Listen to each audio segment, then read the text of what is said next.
अजितदादा हे नेहमीच आपल्या भाषणाची सुरुवात करताना आम्ही यशवंतराव चव्हाण यांनी घालून दिलेल्या विचारावरती राजकारण आणि समाजकारण करत असतो असं म्हणायचे आणि त्यामुळे यशवंतराव चव्हाण यांच्या स्मृतीस्थळाशी सुद्धा अजित पवारांचं एक वेगळं नातं होतं। ज्येष्ठ नेते शरद पवार हे यशवंतराव चव्हाण यांना राजकीय गुरु मानत असल्याने त्यांच्या जयंती व स्मृतिदिनी कराडमध्ये त्यांच्या समाधीस पुष्पांजली वाहण्यासाठी ते आवर्जून हजर राहायचे।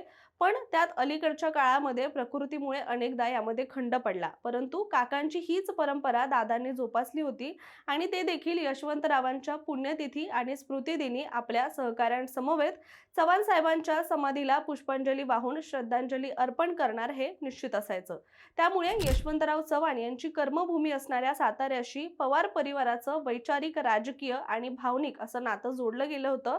शिवाय इथल्या जनतेनं सुद्धा त्यांना भक्कम साथ दिल्याने पवार सातारा कराड हे समीकरण बनलेलं होतं। याशिवाय दादा हे यशवंतरावांचे स्मृतिदिन असो किंवा कराडचा दौरा असो, यावेळी ते वेळात वेळ काढून यशवंतराव चव्हाणांच्या स्मृतीस्थळी भेट द्यायचे आणि दादा हे नेहमीच यशवंत विचारांची आपल्या नजरेतील मांडणी करून त्या अनुषंगाने आपली सत्तेच्या माध्यमातून कशी वाटचाल आहे हे सुद्धा आवर्जून सांगायचे।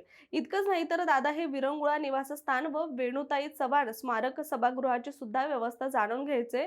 तिथे पावित्र्य, स्वच्छता, नीटनेटकेपणा, सुशोभीकरण याबाबत कटाक्षाने सूचना सुद्धा करायचे। दरम्यान यशवंतराव चव्हाण यांचं 2013 हे जनशताब्दी वर्ष असल्यामुळे तेव्हाचे तत्कालीन मुख्यमंत्री पृथ्वीराज चव्हाण यांनी मागणी केली असता उपमुख्यमंत्री तथा वित्तमंत्री अजित पवारांनी या जन्मशताब्दीसाठी 100 कोटींचा निधी हा लगेचच देऊ केला होता। तर आत्मक्लेश उपोषणाची आठवण एका जाहीर सभेत बोलताना धरणातील पाण्याच्या तुटवड्यावरून अनवधानाने अजित पवार हे अपशब्द बोलून गेल्यानंतर त्याचे महाराष्ट्रभर पडसाद उमटले होते आणि यावरही चूक झाल्याचं प्रायश्चित्त म्हणून त्यांनी अचानक कराडमध्ये दाखल होत 7 एप्रिल 2013 रोजी चव्हाणांच्या समाधीसमोर आत्मक्लेश म्हणून दिवसभर उपोषण सुद्धा केलं होतं आणि आपले आदर्श असलेल्या यशवंतराव चव्हाण यांची माफी मागितली होती।